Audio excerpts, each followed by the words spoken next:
오늘 우리가 함께 보실 살아있는 하나님의 말씀은 창세기 44장 1절에서 13절까지의 말씀입니다.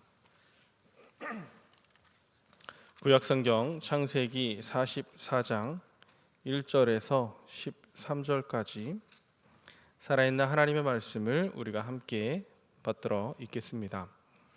요셉이 그의 집 청지기에게 명하여 이르되 양식을 각자의 자루에 운반할 수 있을 만큼 채우고 각자의 돈을 그 자루에 넣고 또 내 잔 곧 은잔을 그 청년의 자루 아귀에 넣고 그 양식 값 돈도 함께 넣으라 하매 그가 요셉의 명령대로 하고 아침이 밝을 때에 사람들과 그들의 나귀들을 보내니라. 그들이 성읍에서 나가 멀리 가기 전에 요셉이 청지기에게 이르되 일어나 그 사람들의 뒤를 따라가서 그들에게 이르기를 너희가 어찌하여 선을 악으로 갚느냐 이것은 내 주인이 가지고 마시며 늘 점치는 데에 쓰는 것이 아니냐 너희가 이같이 하니 악하도다 하라. 청지기가 그들에게 따라가서 그대로 말하니 그들이 그에게 대답하되 내 주여 어찌 이렇게 말씀하시니이까 당신의 종들이 이런 일은 결단코 아니하나이다.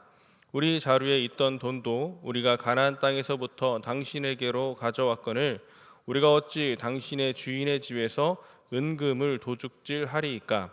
당신의 종들 중 누구에게서 발견되든지 그는 죽을 것이요 우리는 내 주의 종들이 되리이다. 그가 이르되 그러면 너희의 말과 같이 하리라.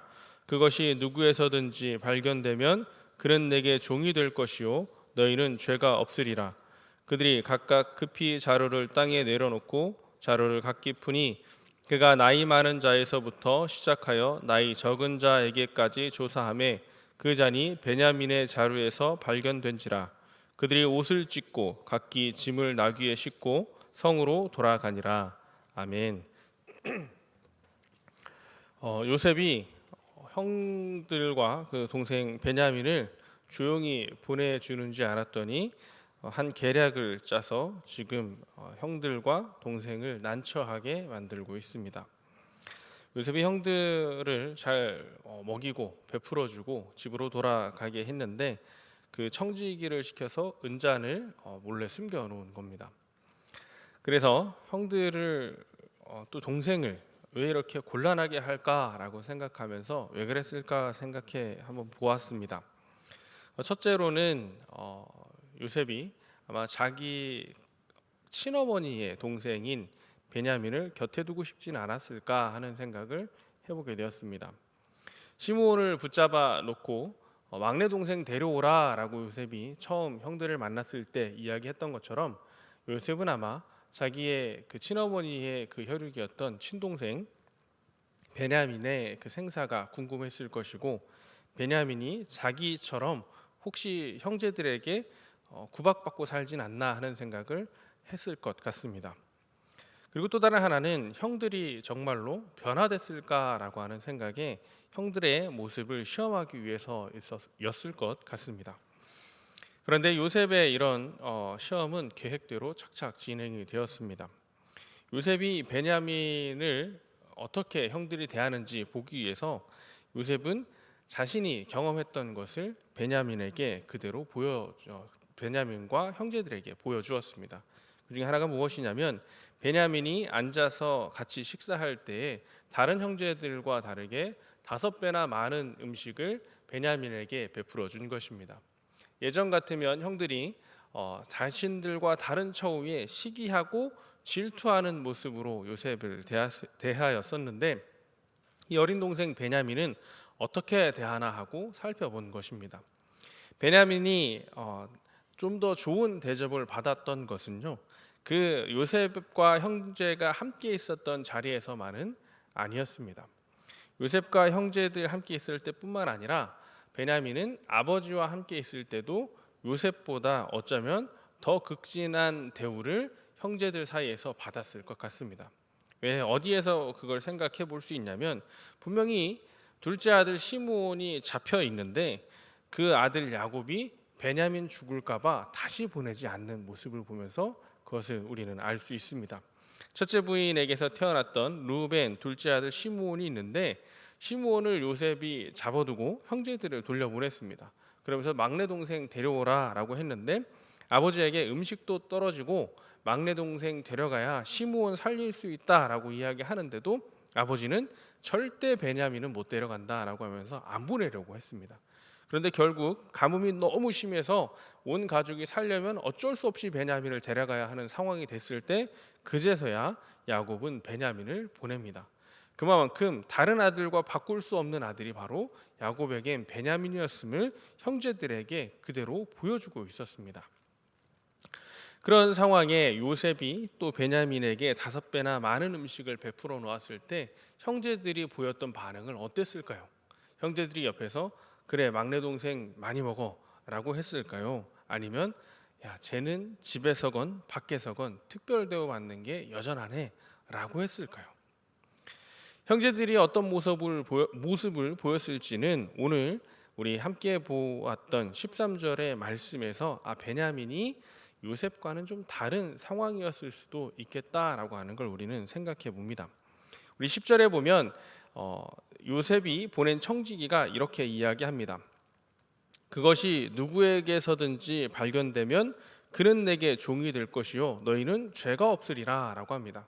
발견된 그 사람만 내게 종이 된다라고 하는데요. 이 사람이 이게 처음 한 이야기가 아닙니다. 왜냐하면 그 형제들이 9절에 당신의 종들 중 누구에게서든지 발견되든지 그는 죽을 것이요 우리는 그 주의 종들이 되리이다 라고 이미 그들이 제안한 내용입니다. 무슨 이야기냐? 발견된 사람은 죽고 나머지 우리는 다 당신의 종이 되겠습니다 라고 이야기했는데 그 청지기는 아니다. 그 사람만 종될 것이다 라고 이야기하면서 다른 사람에게서는 그 죄의 값을 덜어내 주었습니다. 이미 계획되어 있기 때문에 아마 청지기는 너무나 쉽게 당연하게 여기고 이야기했을 것이고요. 그 형제들에게는 너무나 억울한 상황이기 때문에 목숨 걸고 이야기했을 겁니다. 그런데 청지기가 요셉이 우리 함께 읽었던 본문에 나온 것과는 다르게 자신이 의지를 가지고 이야기했을까라고 하는 생각이 뭐냐면 한 사람만 데려가겠다라고 하는 겁니다. 그럼 무엇이었을까요? 요셉은 아마 베냐민만 데려오기를 원했을 것입니다. 형들이 어떤 모습을 보였을지 요셉이 베냐민을 내가 데리고 있어야겠다라고 하는 생각을 했던 것 같습니다. 그런데 형제들이 13절에 보이는 모습은 베냐민 절대 안 됩니다입니다. 형제들이 다 같이 옷을 찢고 짐을 나귀에 싣고 성으로 돌아가고 있습니다. 옛날에 요셉을 대하였을 때 모습은 어땠을까요? 요셉만 종으로 잡혀간다라고 하면 우리가 꼭 다시 돌아와 은잔의 값을 치르고 우리의 억울함을 풀겠습니다라고 하고 음식은 집으로 가져간 다음에 아버지에게 베냐민 잡혔습니다라고 하면 끝날 일이었습니다. 예전 요셉에게 보였던 모습은 형제들의 모습이 그러한 모습이었습니다. 그런데 베냐민에게는 다른 모습을 보여줍니다. 절대 베냐민 데려가야 한다는 겁니다. 우리가 다 같이 가서 호소해서 베냐민 데려가야겠다라고 하는 그 의지를 옷을 찢는 것에서 함께 성으로 돌아가는 모습에서 보여주고 있습니다. 왜 베냐민은 이렇게 달랐을까요? 요셉에게 보여줬던 형들의 모습과 베냐민에게 보이는 형들의 모습이 왜 달랐을까요? 첫째 생각할 수 있는 것은 요셉이 그만큼 얄미웠던 겁니다. 정말로 말씀해 보면 요셉이 형들 잘못을 고자질하고 형들에게 미움받을 만한 일들도 참 많이 했음을 우리는 봅니다. 또 한편으로는 베냐민이 아주 요셉보다는 너무 어려서 형들이 요셉과 베냐민을 다르게 대했을 수도 있겠다 하는 생각을 해보기도 합니다. 그런데 또 다른 하나는 형들이 변화됐다는 겁니다. 옛날 요셉을 팔아버렸던 죽이려 했던 형들의 모습에서 이제 베냐민을 대하고 있는 형들의 모습이 참 많이 변화되지 않았을까 하는 생각을 해보게 됩니다. 그럼 이 형들에게 도대체 무슨 일이 있었을까요? 베냐민을 데리고 올 수 있었던 결정적인 이유는 유다가 베냐민을 아버지에게 꼭 데려가야 한다 이야기하면서 자신의 생명과 자신의 자식을 담보했었던 이유가 있습니다. 베냐민이 만약에 무슨 일이 생기면 내 자식으로 베냐민의 목숨을 대신하겠다라고 유다가 이야기합니다. 그런데 그 유다의 이야기가 아버지에게 어떻게 설득력이 있었을까요? 우리 잘 알고 있는 것처럼 유다의 이야기가 중간에 한번 등장을 합니다. 유다에게 세 아들이 있었는데요. 첫째도 죽고 둘째도 죽고 셋째 아들만 남은 상황을 유다는 경험했고요. 그 가운데에 자신의 잘못을 이방인 며느리를 통해서 깨닫게 되는 사건을 유다는 경험했습니다. 자식 먼저 보내는 그 부모의 아비의 슬픔을 유다는 알고 있습니다. 베냐민의 형 요셉이 먼저 죽었다라고 아버지가 슬퍼하는 그 슬픔은 유다는 이해할 수 있었습니다. 자식 먼저 보낸 아비의 마음으로 베냐민이 어떻게 되면 내 아들로 대신하겠다라고 했던 그 말은 아버지 야곱에게도 그래 유다가 이렇게 이야기할 정도면 자식 먼저 보낸 아비의 마음을 알고 있는 유다가 한 이야기라면 유다를 한번 믿어봐도 괜찮겠다라고 하는 마음이 그 야곱에게 있었을 것 같습니다. 유다의 그 말이 설득이 되어 베냐민을 야곱이 보낼 수 있게 됐습니다. 유다에게 있었던 그러한 일들은 아마 아버지의 그 슬픔, 그 아들 요셉이 죽었다라고 생각하는 아버지의 그 슬픔이 얼마나 컸을지 유다가 형제들을 선동해서 우리 요셉 팔아버리자라고 이야기했을 때 자신이 그 동생을 팔아버렸을 때 아버지가 얼마나 그 아픔을 가지고 있었을지를 유다는 아마 알고 있었을 겁니다. 아버지가 큰 아픔을 겪고 있구나. 아버지 정말로 베냐민이 사라지면 죽을 수도 있겠구나라고 하는 걸 유다는 알고 있었을 겁니다. 그리고 르우벤이 밥 먹을 때 형제들에게 이야기합니다. 밥 먹기 전에 형제들에게 르우벤이 붙잡혔을 때 어려움을 겪을 때 형제들에게 이야기합니다. 우리가 요셉 내가 죽이지 말자고 해하지 말자고 했는데 너희들이 팔아버려서 그 어려움을 우리가 지금 겪고 있다라고 형제들에게 다시 한번 생각나게 합니다. 이 상황 속에서 르우벤의 그 이야기가 형제들에게 들려졌을 때 이게 한 번이 아니었겠구나 하는 생각을 해보게 됩니다. 르우벤이 형으로서 형제들에게 큰 위험이 있는 형은 아니었습니다. 어쩌면 무서운 형은 시므온과 레위였을 겁니다.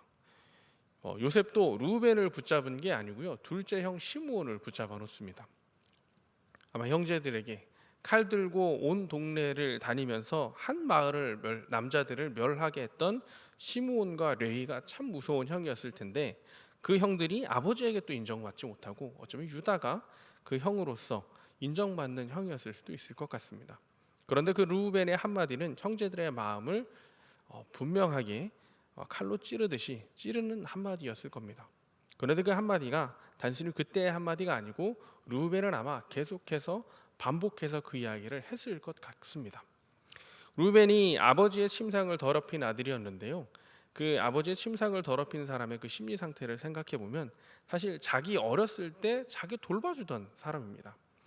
자기 어머니들의 몸종이었던 비라 실바인데 그 어쩌면 자기 어렸을 때 돌봐주던 그 어머니들의 몸종들인데 그 사이에서 아버지의 침상을 더럽혔다고 하면 아마 애정의 결핍을 가지고 있었던 아들이었을 것 같습니다. 사랑받지 못하는 어머니에게서 태어난 첫째 아들, 사랑하지 않는 아내에게서 태어난 그 첫째 아들, 그 야곱이 어머니가 그 르우벤을 얼마나 잘 돌봐주었을까요? 근데 그 르우벤이 그 자신을 돌봐주던 어쩌면 어머니들의 그 몸종의 하나와 그런 일들을 벌일 수 있었던 건 르우벤의 가슴 가운데 심각한 애정 결핍이 있었을 것이다 라고는 하는 생각도 해봅니다. 그런데 애정 결핍 겪고 있는 사람들의 공통적인 특징 중에 하나가요, 했던 얘기 또 하고 했던 얘기 또 하는 겁니다. 자신의 이야기가 받아들여질 때까지. 아마 형제들에게 르우벤은 한 번 이야기하진 않았을 겁니다. 했던 얘기 또 하고 했던 얘기 또 하고 어려운 상황이 찾아올 때마다 그때 우리가 잘못해서라고 이야기했을 겁니다. 그런데 이 상황 속에서 지금 야곱의 가족들이 겪고 있는 극심한 어려움이 있습니다. 극심한 가뭄 속에서 생명의 위협을 받았습니다. 그들의 고난과 이 어려움 속에서 그들은 자신들의 잘못을 다시금 떠올려 봤을 겁니다. 자신의 그 지난 날을 생각해 봤을 겁니다. 사람은 풍족할 때에 성찰하는 게 아니고요, 어렵고 힘들 때에 자신을 성찰한다고 합니다. 먹을 것이 없어서 가족이 어떻게 살 수 있을까라고 하는 그 어려움 속에서 그 형제들은 아마 자신의 그 인생 속에서 하나님 앞에 크게 범죄했던 그 시간들을 생각해 보았을 법합니다. 그런 상황 속에 형제들의 생각이 바뀌었습니다. 형제들에게 있어서 장자와 같은 역할을 하고 있던 유다가 겪었던 자식을 잃었던 그 아픔, 그리고 형제들이 함께 겪고 있는 온 가족이 굶어 죽을 수도 있는 가뭄의 그 극심한 상황, 이 상황 속에서 형제들은 르우벤이 시도 때도 없이 어쩌면 자주 이야기했던 우리가 형제 요셉을 버려서 이 어려움을 겪고 있다라고 이야기했다면, 아마 그들은 우리가 나와 함께하는 형제를 사랑하지 못했던 죄악이 얼마나 큰지를 뼈저리게 느끼고 있었을 것 같습니다. 우리는 가장 가까운 사람에게로부터 상처받을 때가 참 많이 있습니다. 가장 가까운 사람, 나와 한 공간에 있는 사람에게 무리한 것을 요구할 때도 참 많이 있습니다. 그 요구 속에서 상처받기도 하고요, 아파하기도 합니다. 멀리 있는 사람에게 상처받는 사람 참 별로 없습니다. 우리 교회 세학을 할 때도 나랑 같은 사역하지 않는 사람에게는 결코 상처받을 일이 없습니다. 나와 함께 부딪히고 나와 함께 일하는 사람들 가운데 상처받고 그 말 한마디에 마음이 상해서 토라지고, 때로는 그게 심해서 내년에는 사역 안 해라고 하는 이야기를 할 때도 참 많이 있습니다. 그런데 그 상황 속에서 지금 형제들이 요셉에게 했던 그 잘못을 어렵고 힘든 상황 속에서 돌아보는 것처럼, 우리는 내 주변에 있는 사람들에게 받았던 상처를 내가 어렵고 힘든 상황 속에서 이런 생각을 하기도 합니다. 그 사람도 나 때문에 힘들었을 수 있는데 라고 하는 생각입니다. 형들의 그런 변화 속에서 이제 베냐민의 목숨을 형제들이 함께 살리려고, 베냐민을 어떻게든지 그 아버지에게 끌고 가려고 이제 형들이 함께 힘을 모아 다시 돌아가고 있습니다.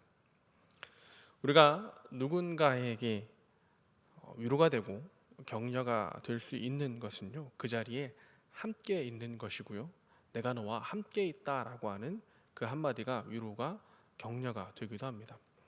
이곳에 계신 분들께서 이 사실을 함께 기억하시면 좋겠습니다. 한 공동체를 세우는 것은 사랑입니다. 내 곁에 있는 그 사람을 위해서 함께 있겠다 이야기하는 겁니다. 또 다른 하나, 하나님께서 우리에게 고난을 주실 때가 있습니다.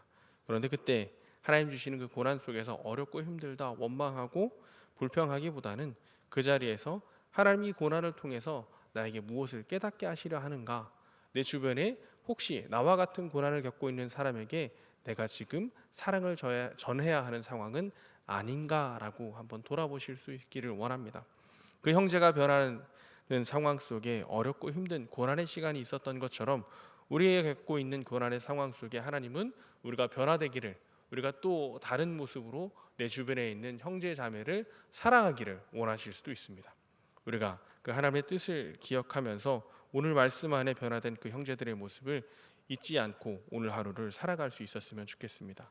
첫째로, 내가 겪고 있는 고난은 하나님께서 또 내게 무엇인가 깨닫게 하시고 또 나를 성장케 하시는 시간임을, 또 다른 하나는 내가 겪고 있는 고난을 통해서 내 주변에 있는 형제들을 더 사랑하고 보살피고, 혹시 나로 인해서 상처받은 사람은 없을지 내가 그 사람에게 용서를 구하고 그의 곁에서 위로하고 격려하며 함께 해야 하는 자리는 아닌지를 같이 기억하는 귀한 날 되시기를 축복하겠습니다.